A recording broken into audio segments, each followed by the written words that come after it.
Hello once again, everybody. Welcome back. We are still looking at integration. I am taking my exercises from this book. This is the Advanced Subsidiary course, or AS course, Cambridge Mathematics. Okay, right. We are going to be looking at page 117, please, on exercise 6A. Last time we covered the basics of integration, or I did a video, a lesson on integrate or on introduction to integration. Right now, I'd like us to solidify what we have learned from last time with a nice exercise. Just doing a couple of those. I'll just choose from here to there. Right, let's get on with it. Question 1, please. Exercise 6A, page 117. And here we go. Right, so question 6A, page 117. Right, remember the rule, add 1 to the power, divide by the power. Right, keep that in mind. Right, so question 1. Given that dy dx is equals to 6x squared plus 5, given that dy dx is equals to 6x squared plus 5, 1. Find the general solution of the differential equation. Find the general solution of the differential equation. 1. We want to find the general solution of this differential equation. Right, let's do that. So now dy dx is a gradient. We want to find the equation itself, the differential equation, the curve, the general solution of this differential equation, which is the function, basically. Okay, fancy name for find the function. Okay, right, let's reverse this. So right, so we go y is equals to 6x squared. Write it up there. Now what do you do to the 6x squared? You add 1 to the power, so that's going to be plus 1 there, and you divide by the new power, divided by 3. So you integrate the first term, just like in differentiation. Remember, the sum of the derivative is the derivative of the sum. So with integration as well, that rule applies. The integral or the sum of the integral is the integral of the sum. Okay, so plus we've got a 5 there, add 1 to the power, it's 5. So 5 on its own, that's the same as 5x to the power 0, because we know that anything raised to the power 0 is equals to 1. Okay, so imagine this is 5x to the power 0. I haven't changed anything. I haven't done anything. I've just represented this 5 as 5x to the power 0. Okay, still the same. Still the same. No pen. Now add 1 to that power, and you divide by the power. Okay. Remember that what we discussed last in our previous lesson is that we could have any point that this graph, sorry about that, we could have remember what we discussed last time as well, that this is not the whole story. This curve could cut the y-axis at any value. We called it an arbitrary point. We don't know what it is at this point, so we'll just generally say it's a constant c. Again, just to remind you, sometimes you will find that the c is represented as a k. Does not matter.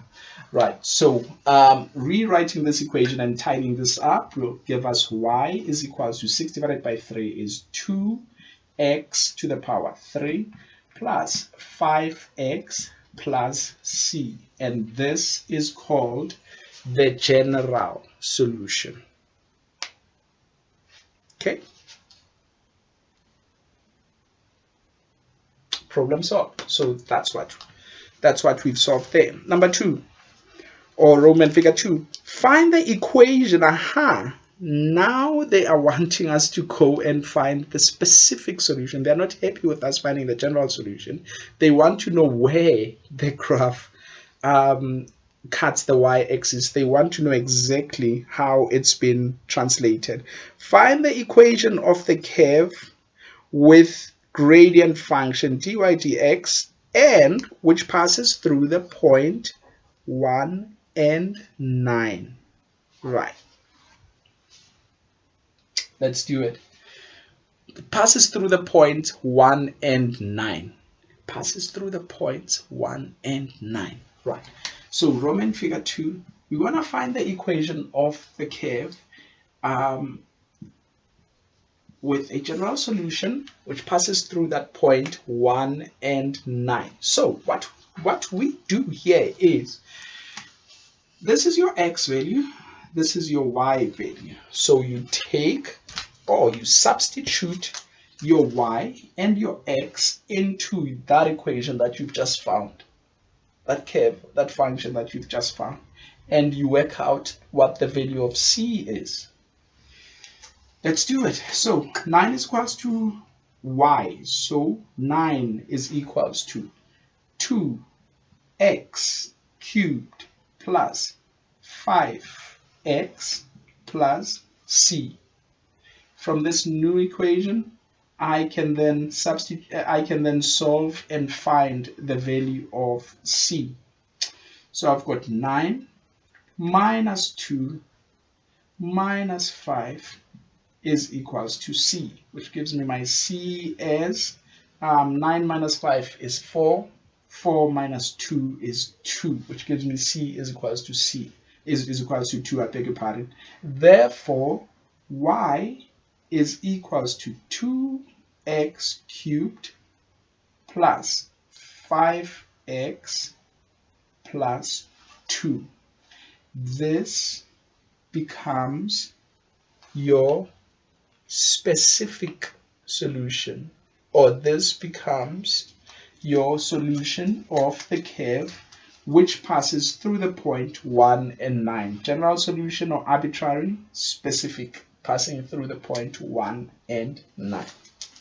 The third part of that question, hence show that -1 and -5 also lies on the curve. Show that -1 and -5 also lies on the curve. Roman figure 3. Show that -1 and -5 also lie on the curve. This is a really, really nice question. This is the kind of question that gets me really, really excited, because this is where you see maths alive. Maths never lies. Okay, maths will never lie to you. It's one of the truest forms of science, because if this doesn't lie on the curve, it will tell you. We will be able to read it, and we'll be able to make up our a decision whether this lies on the curve or it doesn't lie on the curve. So let's do it. Look, we've got a specific solution now. Let's rewrite it. Y, we've got a solution of a curve that passes through the point 1 and 9 as y is equals to 2x cubed plus 5x plus 2. Now we are asked to show that -1 and -5, that ordinate and abscissa, lie on the curve. So what we do is you substitute for your variables x and y, and you just let nature take its course. You just solve that as is. Okay, so y is -5. Substitute that -5 into y there. X -1, 2 times -1 cubed plus 5 times -1 plus 2. The rest, as they say, is maths. Okay, just let it solve itself. -5, don't transpose, don't add 5 on both sides, just leave it as is. Solve both sides as they are. Remember, you've substituted for your variables. -5 on the left hand side. Let's see what we get on the right hand side. -1 cubed gives us a -1. That's -1 times -1 times -1. -1 times 2, it's -2. Minus 5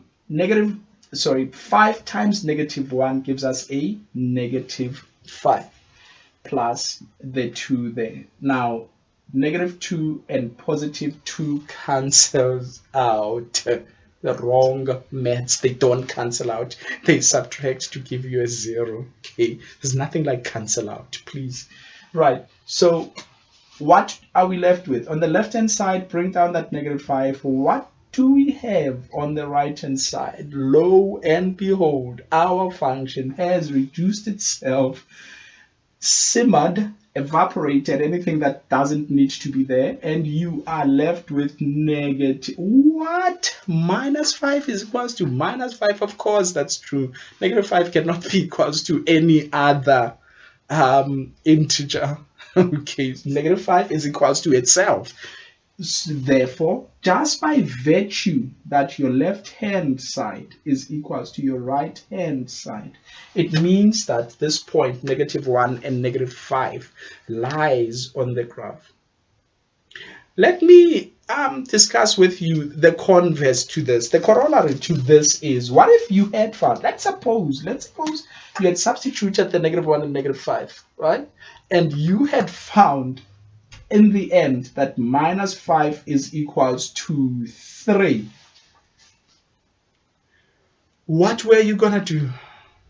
Yeah, I know. I would have done the same myself. I would have ran away. -5 is equals to 3. Since when?